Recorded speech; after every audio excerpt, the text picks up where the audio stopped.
Hello everyone and welcome back to my channel. So this video is going to be a little bit different. This video is a little scary.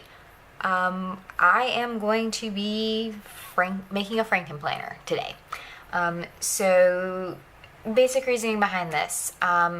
For 2019, I am not ordering a deluxe monthly planner. I had a deluxe monthly for 2018 for budgeting. Well, I still have it. I'm still using it.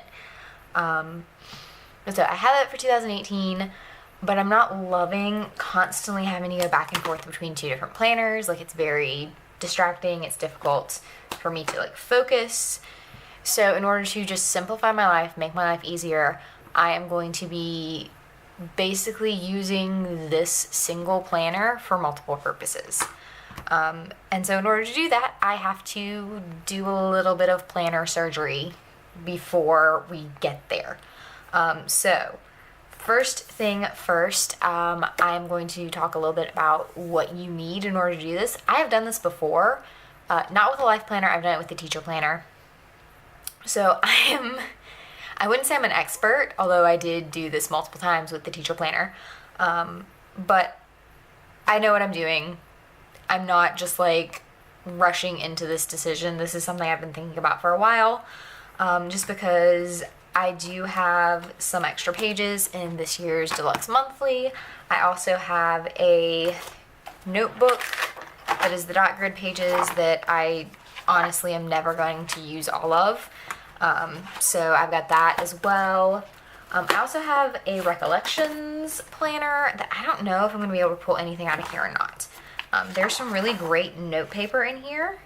I don't know if I'm going to be able to use this, but if I can, I am going to try and take the notes pages out of here as well and put at least some of these in my Erin Condren. These blank ones I don't really like, but the lined, I've got a couple of good pages of lined note paper here. And then I've got some really good grid paper. So we'll see about that. That one's the one that I'm not 100% certain I'm going to use anything out of. So that's kind of like a last, if I run out, or well, I won't run out, but if I decide I need it in the 2019 planner. So obviously I have all of those. I have my 2019 planner right here. I also have pliers. I use 2 sets of pliers when I do this, simply because it's easier for me to bend this little end on the coil if I have to. For right now, this is where I am. I may order a larger coil. I think somebody sells them. I have to go look it up and see who. But for right now, this is what I'm kind of sticking with. So first thing I'm going to do is I'm going to remove my cover. Because that's, kind of an important thing to do. Actually, I should probably, I need to take things out of here. I forgot that was in there. Okay. So I'm going to go ahead and remove the cover on this planner. I will be putting that back on. But that way, when it's time for me to uncoil, this is ready to go. So I'm going to set that to the side for right now, though, because I just realized I probably need to do my uncoiling here first. And I actually think instead of taking out of the deluxe monthly, I'm going to start with the travel, or with the notebook. And I'm going to attempt to do my best to try and line up colors. So taking the cover off the notebook, please ignore the weird stuff in it. I never use this notebook. There's still stickers back here. I need to steal those. Anyway, moving on. I'm a little all over the place right now, y'all. I apologize. It's not been the greatest day. So one consideration you need to think about when you decide to do this is the fact that you are going to have to damage your coil slightly. Just the nature of the uncoiling process means you are probably going to chip your coil. If you have a fancy coil, so a gold or a rose gold or a black, I do not recommend doing this.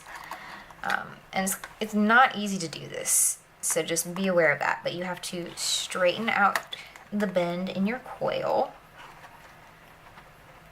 And this can take some doing. So that's pretty straight. I think I can get this off like that. So I'm going to try it. Oh yeah, that's going to come off pretty smoothly. There's a little bit of resistance up here at the top. So you kind of have to force this piece of the coil over. I don't typically straighten out the top of my coil. I may have to this time though, because it does not want to come off. Ooh, okay. So as I said, I typically don't straighten up the top of my coil. Actually, I'm just going to cut it, because I don't think I'm going to put this back together. I'm just going to cut it. Hold please. Okay, so I cut the end off of this coil. I'm not going to put this back together, because I don't use the notebook. So I'm going to get better use out of this as just extra pages to put into other books. So again, if you are intending to put back together the notebook or planner or whatever you're taking pages out of to add to your regular planner, you definitely do want to straighten that. But again, I don't care. I'm not going to put this one back together because I don't use it. And I need to just like toss this first page. So once I get this done, I'm going to match up the colored flags on these pages as best I can with the pages in the new planner. So I'm not going to do that on camera, but I'm just going to keep going with this, and I will be back in a few minutes once I have all of my pages pulled. Alright y'all, so I've gone ahead and gone through the stack of paper that was in that notebook. I was in the process of telling you guys this, and I was going to then move on to the next step, and my camera batteries died. So once the batteries died, while I was waiting for them to recharge, I went ahead and I just unbent the ends of my coil. And again, I'm going to say this a million times, if you are not okay with your coil being slightly damaged, do not do this. You kind of have to damage it a little bit at least. You can get like a rubber like thing that you put over this to protect it, but chances are it's still going to damage a little bit, especially if you have pliers like these little needle nose ones that I'm using. They're real bad. But again, I don't really mind. It doesn't bug me. It's very minor, and I can deal with what happens. So I have gone ahead, I have set the pages in where I want them. And here comes the fun part, and this is going to take a really, really long time, so there's a possibility that the camera may shut off while I'm doing this. Now I have to actually take this coil out and put the new pages in. One thing I am going to do is that there are a couple of sticker pages in here that I am going to remove as well once I get it uncoiled. I'm just going to go ahead and start this process. So I did unbend both ends. And a lot of people, when they do this part, they do use binder clips to hold it together. I don't. Personally, I don't feel the need to use the binder clips. It does make it a little harder when I go to start recoiling, and you guys will see that because I will make sure that it is filming when I start recoiling. But for the most part, it doesn't really make a difference to me. Sorry, also if you guys hear weird noises, I'm using my Instant Pot for the very first time. Now while I do this, I'm making dinner while I work on my planner because I'm having Kahlua pork tacos. And it's going to be amazing. So I just put the Kahlua pork in the Instant Pot a couple minutes ago. It hasn't even gotten to pressure yet. So any weird noises, that may be what happens. Alright, so it's getting a little harder as I get towards the end. I'm trying to hold this as still as possible as I uncoil. And there you have it, ladies and gentlemen, a completely uncoiled Erin Condren. So like I said, I am going to be removing a couple of things. So I am taking out these sticker pages from the back just because I already have it uncoiled. I don't keep these in here anyway. I typically cut them out, but since I was pulling them out anyway, might as well do that. Alright, so next thing I want to do is just want to make sure I have everything in here that I want. I decided not to add any extra note pages, I don't think. Actually, I'm gonna add a couple extra where the dot grid pages are, just for the sake of having a little bit of extra. So I'm gonna lose that page because that page is basically useless. But yeah, I'm just gonna pop in like 3 extra dot grid pages, I think. Just for the sake of being able to like make sure I have enough for everything I want to do. Actually, let me do 4. I'm gonna add 4 extra dot grid pages in to the dot grid page notes section. So I'm just gonna pop those right there. All right. So the next thing you have to do is probably the most difficult, and that is the actual process of recoiling it and getting the things lined up. So what I'm going to do is I'm going to take little chunks at a time and stick them on just like that. And then I think that's typically the easiest way for me to make sure I get these lined up. Once you get a few sections done, it's very, very easy from then on out. But getting the first few like on the coil and lined up properly and everything takes a little bit of doing, especially if you're like me and you don't care to use the binder clips. So you do want to be careful anytime you're doing anything like this to make sure that you grab everything that you want on your coil. And one thing you will probably notice is they don't line up perfectly from the notebook to the planner. You know, that is an unfortunate thing. It's not going to be perfect, but they should line up well enough for the coil to go through. Like, that should not be a problem. Because the coils are pretty similar, at least in terms of like how they turn. Alright, so make sure everything is nice and neat. Actually, let me go ahead and, is there anything else I want to add? I think that's everything. Don't want to add anything else. So, all told, I've added about 16 pages to the planner, but I also removed 4 pages of stickers. So it does make the planner slightly thicker. It is, you know, a little bit of an issue in terms of stickers and stuff, because you guys know Erin Condren planners get real thick real fast when you use stickers. But yeah, so it's just going right back on this coil very easily, actually. I know it doesn't look easy, but it's because I am... Sorry, my Instant Pot's making noises in there. It's just because I am having to kind of play with it a little bit because, again, the pages do not line up perfectly. But once you get the first few done, it goes pretty easy. It's just those first few pages getting the coil just right. There we go.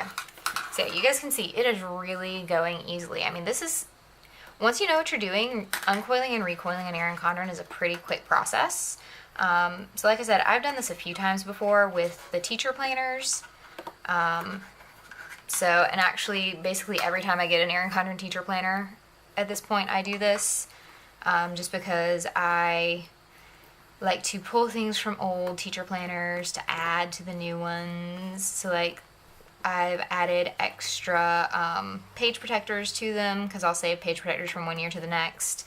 I've added the checklist pages from previous years. Like I will add notes pages or move the notes pages around. That's what I did last year. I moved the notes pages around because I didn't like where they were originally.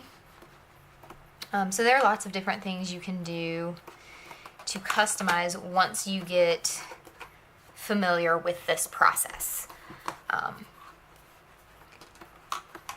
So I'm just going to keep on trucking with the coil. So at this point, the most difficult thing is going to be getting that coil bent back just right. The good news is because it's been bent once, it's typically pretty easy to know where to bend it again. You definitely don't want to do like uncoil and recoil the same coil multiple times though, because it will weaken the coil. So do not do this multiple times. I would say no more than like 2 or 3 times max per coil.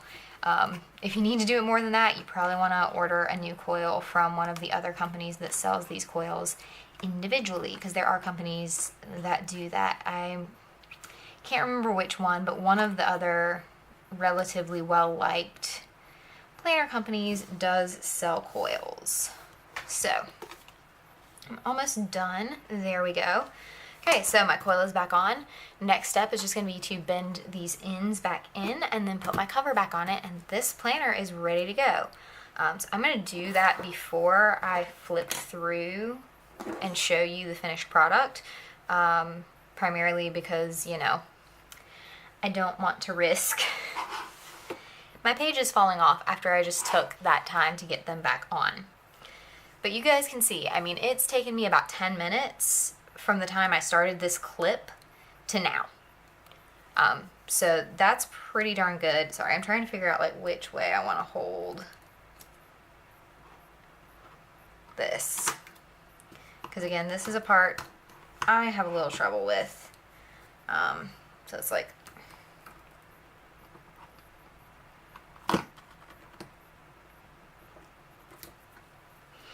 okay.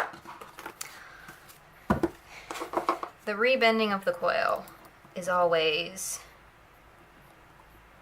a bit challenging for me. Oh, there we go. Now it's going. Slowly but surely. It is going down. Ooh. Okay, so that's not a good bend there. It still needs to go a bit more.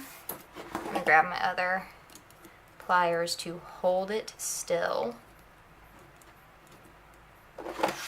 Ooh. Well, alrighty then. Like I said, this is the part I struggle with every time, without fail. I'm going to do that actually and hold both pieces, I think.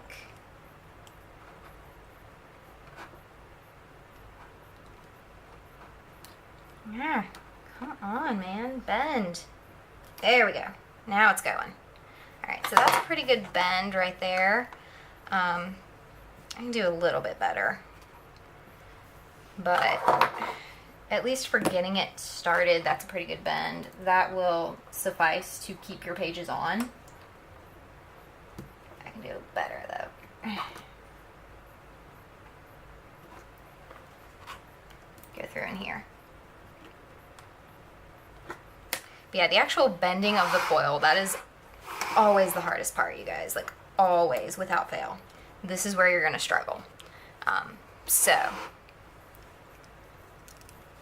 again, I'm going to hold with one set of pliers and bend with the other. Okay. Try switching hands. And you know, you need to do this obviously so that stuff doesn't come off. Oh, good grief, this one doesn't want to bend.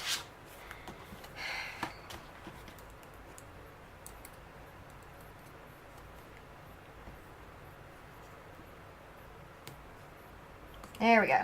Now it's going. Just had to play with it a little bit.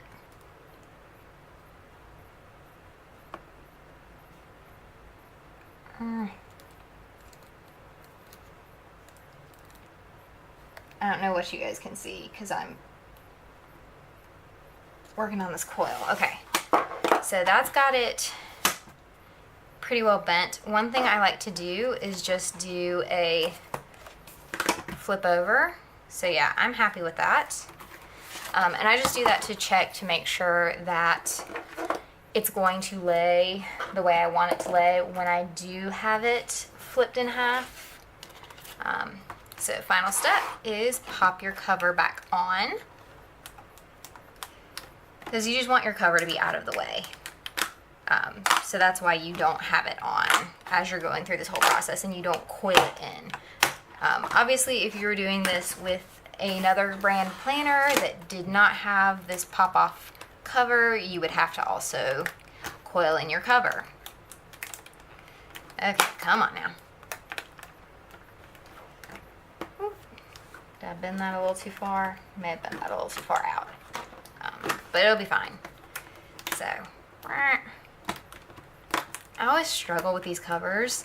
I love them to death because it's so easy, or it's so nice to be able to swap them, but I always struggle getting them on and off. There we go. Perfect. Okay. So, my Frankenplanner is complete. Oh, let me adjust this camera before you go falling, because my tripod's about to come off my desk. So, completed Frankenplanner. Obviously, it is the same for the first little bit, but then I have my lovely extra page of note paper. So again, other thing you do have to consider, my notebook is actually from pre-Mohawk paper, so these pages are thinner.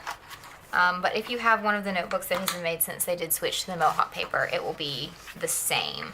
It's just like there's a big difference between this page and this page, simply because this is Mohawk paper and this is the old paper. But I'm super happy with the way it turned out. I think it looks awesome. You really can barely tell. Like May, you can tell a little bit. February, you can tell a little bit. Like the color's just not quite perfect, but it's pretty close. But like all the other months, I feel like I'm pretty much dead on with the colors, or as close to dead on as you can get with the older color scheme notebook. And then of course back here at the back in the notes section, I have the dot grid that came with it, and then a couple of extra dot grid thrown in for good measure, just to make sure that there is plenty of space in here for any notes I need to take. And the best thing about this is obviously I can remove these extra note pages at the end of the year if I don't use them and put them in the next one. But yeah, so that is Uncoiling and Recoiling in Erin Condren. Not super difficult, honestly. I'm pretty happy with how it works. So I think all told it probably took me around 25-30 minutes to do the entire process once I actually got the coil off this old notebook that I used. And again, I clipped that coil, threw it away because I don't use it. So yeah, I hope you guys enjoyed seeing this video and this little mini tutorial on how to Franken your Erin Condren planner. If you have questions, please leave them in the description in the box down below, and I will talk to you guys in my next video on Monday.